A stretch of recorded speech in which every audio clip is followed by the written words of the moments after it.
আসসালামু আলাইকুম। আজকে মানুষের স্বাস্থ্য নিয়ে খুব গুরুত্বপূর্ণ একটি তথ্য দেব।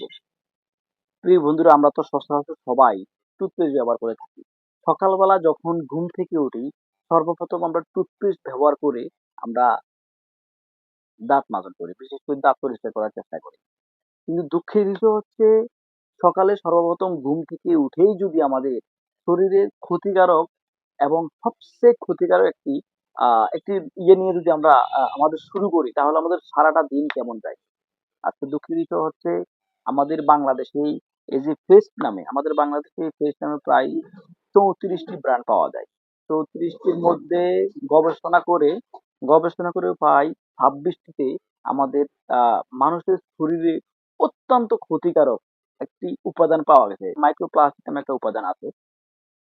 ৩৪টি ব্র্যান্ডের মধ্যে ৩৪টি টুথপেস্টের মধ্যে প্রায় ২৬টির মধ্যে মাইক্রোপ্লাস্টিক ক্ষুদ্র দানা নামে একটি উপাদান পাওয়া গেছে, যেটা আমাদের শরীরের জন্য অত্যন্ত ক্ষতিকারক।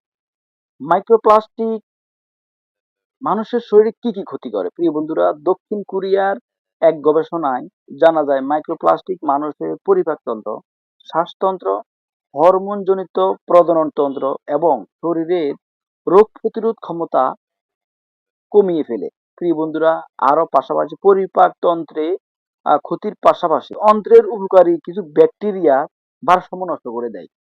আমরা যদি সকালবেলা সর্বপ্রথম ঘুম থেকে উঠি সকালবেলা, এমন ক্ষতিকারক একটি উপাদান দিয়ে যদি আমরা দাঁত ব্রাশ করি, সারাটা দিন আমাদের এমনি তো আমাদের দেশে ভেজালের কোনো শেষ নেই। শুরু করি খাওয়া দাওয়া বরণ পোষণ হতে শুরু করি, সর্বদিক দিয়ে যেমন আমাদের ভেজাল, তরু তরকারি সর্বদিক দিয়ে। ঠিক তদ্রুপ এখন এই যে আমাদের পেস্ট নামে যে পেস্ট, আমরা যে পেস্ট গুলো ব্যবহার করে থাকি, এই পেস্টটা সর্বপ্রথম আমরা অনেকে সকালবেলা ঘুম থেকে উঠে দাঁত ব্রাশ করি, অনেকে রাত্রে শোয়ার সময় দাঁত ব্রাশ করি, অনেকে দুইটার সময় দাঁত ব্রাশ করে থাকি। এই দুই সময়তে রাত্রে শোয়ার সময় ও সকালে ঘুম থেকে উঠে যদি আমরা দুই সময় দাঁত ব্রাশ করি, এই জীবাণু যদি আমাদের শরীরে প্রবেশ করে, তাহলে একবার কি ভাবতে পারছেন আমাদের শরীরের জন্য কতটা ক্ষতিকারক। প্রিয় বন্ধুরা, আসলে আমাদের দেশ তো সুন্দর একটি দেশ। এই সুন্দর একটি দেশে, ৬ ঋতুর একটি দেশে মানুষ আসলে বর্তমানে সবচেয়ে মহামারী আকার ধারণ করছে একটা রোগ, এবং যেই রোগের কোনো চিকিৎসা এখন পর্যন্ত সারা বিশ্বে সঠিক কোনো চিকিৎসা এখন পর্যন্ত আহ যেটা চিকিৎসা তৈরি করতে পারে নাই, সেটা হচ্ছে ক্যান্সার রোগ।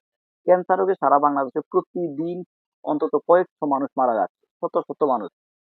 শত শত মানুষ সারা বিশ্বে, বিশেষ করে হাজার হাজার মানুষ ক্যান্সার রোগে আক্রান্ত হয়ে মারা যাচ্ছে।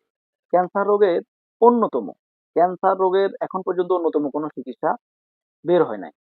এই ক্যান্সার রোগে আক্রান্ত হওয়ার অন্যতম ঝুঁকি কিন্তু এই যে প্লাস্টিক, এই মাইক্রো প্লাস্টিকের দানা কিন্তু হইতে পারে। তো এই বন্ধুরা, আসলে আমরা আমরা তো এমন দেশে বসবাস করি, খাওয়া দাওয়া থেকে শুরু করে সর্বক্ষেত্রে আমাদের কিন্তু আহ ভেজাল খাবার, ফরমালিনযুক্ত খাবার, বিভিন্ন রকম কীটনাশক যুক্ত খাবার, বিভিন্ন রকমের ভেজালযুক্ত খাবার, ভেজাল ছাড়া আমাদের জীবন আমরা মানে শুরু থেকে শেষ পর্যন্ত আমরা ভেজাল ছাড়া কিছুই বুঝি না। সেই ভেজালের ভিতরে আইসা শুধুমাত্র দাঁত ব্রাশ করব, টুথপেস্ট দিয়ে দাঁত এখানেও ভেজাল। তাহলে কি ভাবলেন? আপনি কিভাবে সুস্থ থাকবেন? কিভাবে আপনি সুস্থ থাইকে আপনি কিভাবে?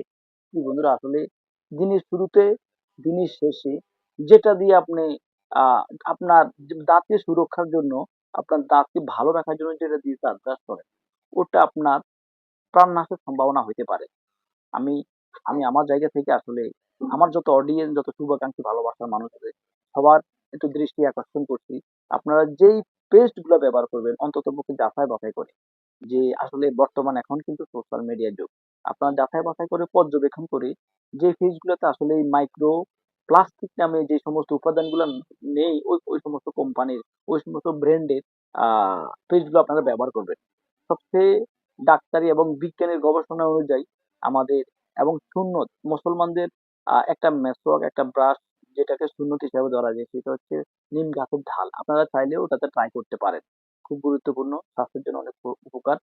প্রিয় বন্ধুরা, আসলে আমি আজকে মূলত তুলে ধরার চেষ্টা করছি যে আপনারা এই যে পেস্ট ব্যবহার করেন, এই পেস্টটা ব্যবহার করেন, আপনারা একটু গবেষণা করে দেখে শুনে পেস্টটা ব্যবহার করবেন। নিজের শরীরের ক্ষতি নিজে করবেন না। তো সবাইকে অসংখ্য ধন্যবাদ। সবাই ভালো থাকবেন। আসসালাম।